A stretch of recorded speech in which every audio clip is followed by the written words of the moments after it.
বিশেষ করে ডাক্তার মহিলা দেখে বিয়ে করবেন না, কারণ তারা রাত নেই দিন নেই, ফোন আসলেই তারা রুগীর কাছে চলে যায়।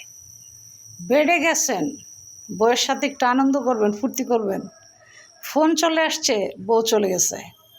এখন আপনি তো হট হয়ে গেছেন, এখন কি করবেন? বউ তো নাই, বউ তো চলে গেছে। এই জন্য ডাক্তার মহিলা বিয়ে করবেন না।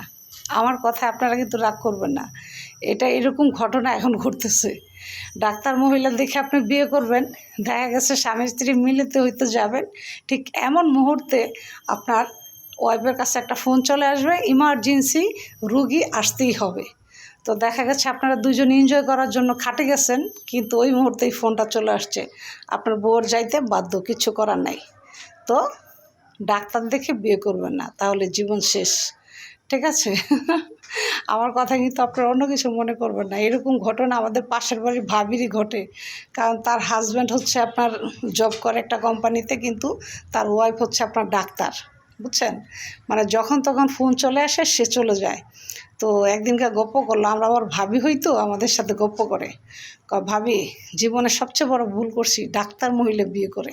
বুঝছেন? একটু মনের চাহিদা পূরণ করতে পারি না, যখনই সামনে আগায় যাই তখনই তার ইম্পর্টেন্ট ফোন চলে আসে। এই অবস্থা। বুঝছেন? এই হলো কাহিনি। ডাক্তার মহিলা বিয়ে করবেন না।